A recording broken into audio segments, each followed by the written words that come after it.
मैं आपको इधर, मैं ड्यूटी पे हूं, मुझे पता है मुझे ड्यूटी से निकाल देंगे, मुझे जरूरत नहीं है इस नौकरी की, मुझे देश को देखना है। सर आप जैसे लोगों को बहुत उम्मीदें हैं। मेरी एज 22 साल है, मैंने पढ़ाई छोड़ दी है। यहाँ पे मोदी जी ने बहुत नारे लगाए हैं, ये भ्रष्टाचार खत्म करेंगे, ये करेंगे, अभी तक कुछ खत्म नहीं हुआ है। मैं जिस गांव से बिलोंग करता हूं, हाजीपुर से दूर 15 किलोमीटर दूर डोरा गांव है। मेरी एज 22 साल है। मेरी जब आंखें खोली थी 2012 में, उस टाइम से सर एक ट्रांसमीटर लगा है लाइट का। आज 2022 चल रहा है, 14 साल से एक ट्रांसमीटर चेंज नहीं हुआ इन बीजेपी वालों से। और स्कूल जो है ना, स्कूल में मैंने पढ़ाई छोड़ी थी 7वीं क्लास में, आज अभी चल रहा है 2022। 8 साल में इन लोगों से स्कूल नहीं बनाए। क्या भाजपा बनाएगी, क्या कांग्रेस बनाएगी? ये लोग ना बंगाल के व्यापारी हैं, कुछ नहीं करने वाले, देश को बर्बाद कर दिया है। आप जैसे लोगों को जरूरत है। मेरी एज नहीं है इधर काम करने में। आप मोदी जी बोलते हैं बाहर भाइयों बहनों मत जाओ कमाने, मैं इधर करके दूंगा। मेरी एज नहीं है काम करने की, मेरी एज पढ़ाई करने की। 22 साल में लोग कॉलेज करते हैं, मैं इधर ट्रेनिंग ले रहा हूं। 1 साल मेरा भविष्य बनाऊं तो बाहर निकलूं। इधर क्या विकास हुआ है? कुछ नहीं हुआ है सर। आप जैसे लोगों की जरूरत है, कुछ करो, हाथ जोड़ रहे हैं आपके लिए। मेरा नाम शाहबाज खान है। मेरा एड्रेस डोरा गांव है, डोरा हाजीपुर से दूर। 1 मिनट सर, हमारे को टाइम नहीं मिलेगा, हम गरीब लोग हैं, पैसे वालों की सुनते हैं। माइक दे दो। आप जैसे लोग हमारी सुनते हैं सर, और कोई हमारी सुनने वाला नहीं है। ये लोग कोई मोदी की तरह पैसों पे बुलाने वाले नहीं है। आपके लिए आए हैं, किसी ने खाना भी नहीं खाया। मैंने देखा इन लोगों को, मैं नाइट ड्यूटी कर रहा हूँ, रात को 8 बजे से अभी तक मेरे को 18 घंटे हुए हैं। मैं आपको इधर, मैं ड्यूटी पे हूं, मुझे पता है मुझे ड्यूटी से निकाल देंगे, मुझे जरूरत नहीं है इस नौकरी की, मुझे देश को देखना है।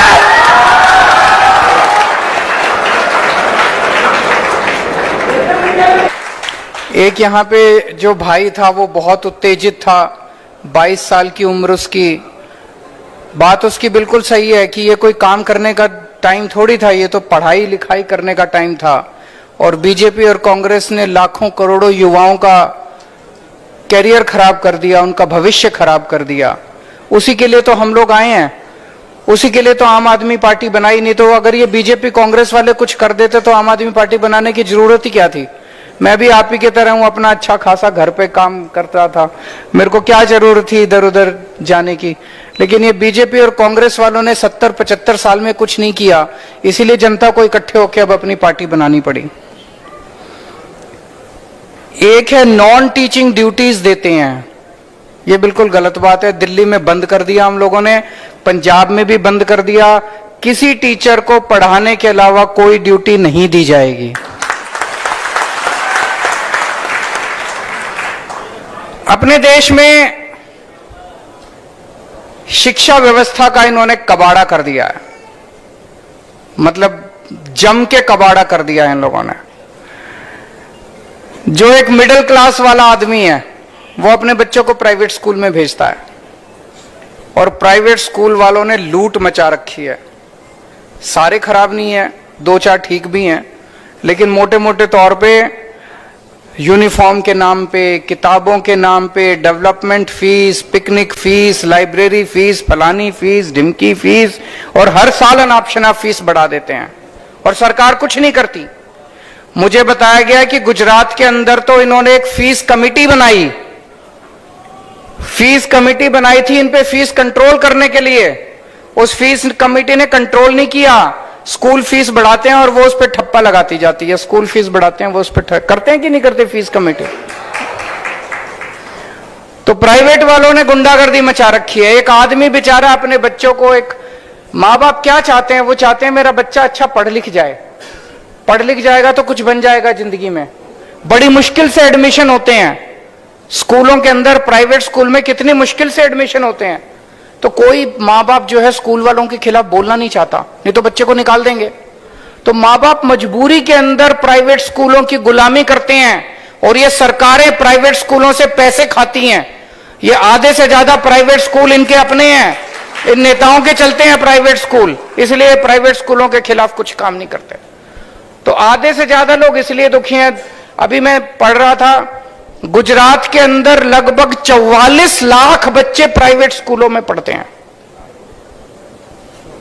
और बाकी बच्चे 53 लाख बच्चे गुजरात के अंदर सरकारी स्कूलों में पढ़ते हैं। सरकारी स्कूलों का तो हम जानते हैं क्या हाल है। मजबूरी में जो बहुत गरीब आदमी होता है, जिसके घर में कुछ खाने को नहीं होता, वो आदमी मजबूरी में अपने बच्चों को सरकारी स्कूल में भेजता है। और सरकारी स्कूलों का इतना बुरा हाल है, इतना बुरा हाल है। ये केवल गुजरात की कहानी नहीं है, ये पूरे देश की कहानी है। पूरे देश इन लोगों ने 70-75 साल के अंदर शिक्षा का बेड़ा गर्क कर दिया इन लोगों ने।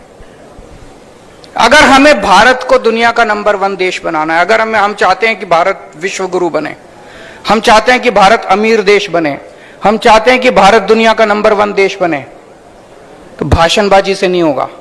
सबसे पहले शिक्षा को ठीक करना पड़ेगा कि नहीं करना पड़ेगा?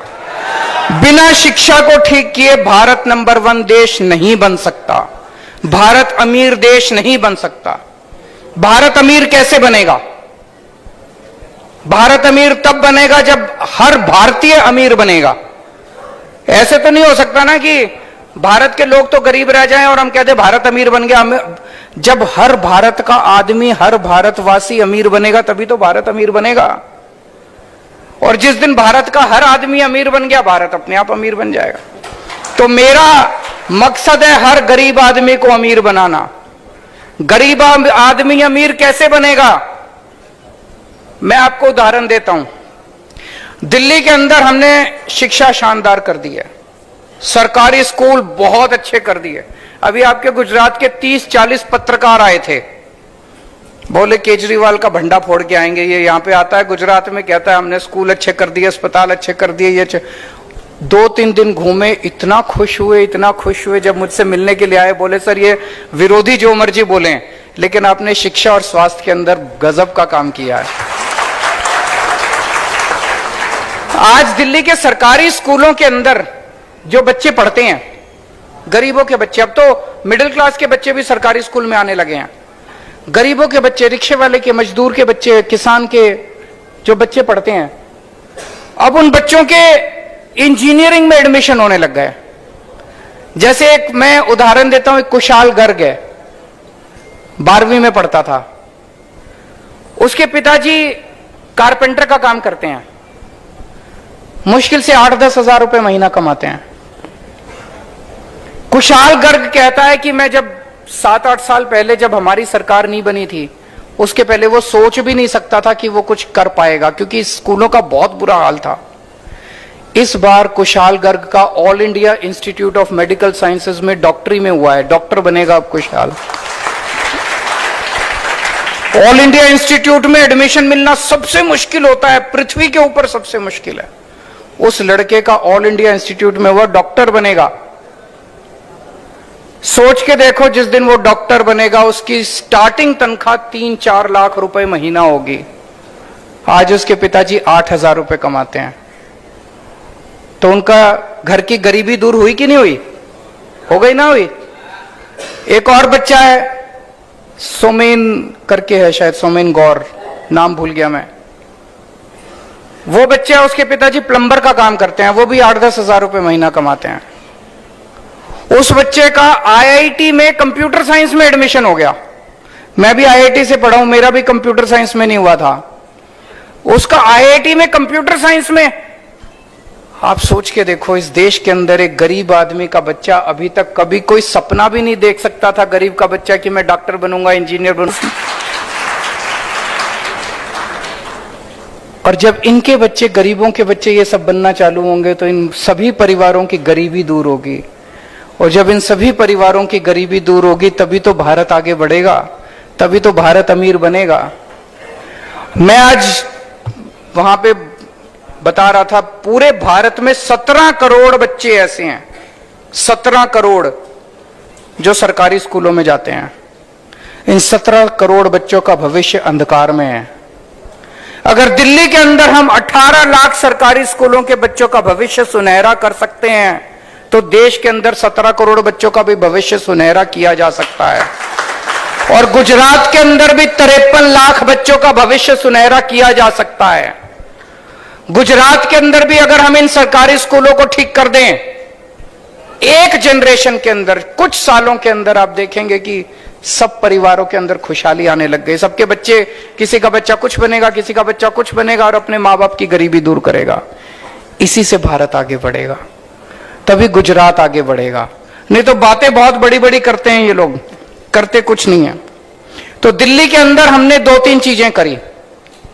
एक, सरकारी स्कूल शानदार कर दिए, बहुत अच्छे कर दिए, इतने अच्छे कर दिए कि अब प्राइवेट स्कूलों से पिछले कुछ सालों में 4 लाख बच्चों ने अपना प्राइवेट स्कूल से नाम कटा के सरकारी स्कूल में भर्ती हुए हैं। 4 लाख बच्चे। सरकारी स्कूलों का दिल्ली का पिछले साल नतीजे 99.7% नतीजे, 99.7% नतीजे। तो सरकारी स्कूल अच्छे किए और दूसरे प्राइवेट स्कूलों ने गुंडागर्दी मचा रखी थी। हमने प्राइवेट स्कूलों को फीस बढ़ाने से मना कर दिया। हमने कहा कि कोई फीस नहीं बढ़ानी प्राइवेट स्कूलों को। सारे स्कूलों का हमने ऑडिट करवाया, प्राइवेट स्कूलों का। आपको जान के ताज्जुब होगा, किसी स्कूल के पास 30 करोड़ की एफडी, किसी के पास 40 करोड़ की एफडी, आपसे फीस लेते हैं और एफडी करा देते हैं उससे। कानूनी गलत है ये। आप एफडी नहीं करा सकते, लोगों से, बच्चों से फीस लेके एफडी नहीं करा सकते। हमने स्कूलों को ऑर्डर किया, एफडी तोड़वाई, फीस वापस करवाई। ये भारत के इतिहास में पहली बार हुआ कि बच्चों की फीस वापस हुई, उनके मां बाप के बैंक अकाउंट में पैसे वापस।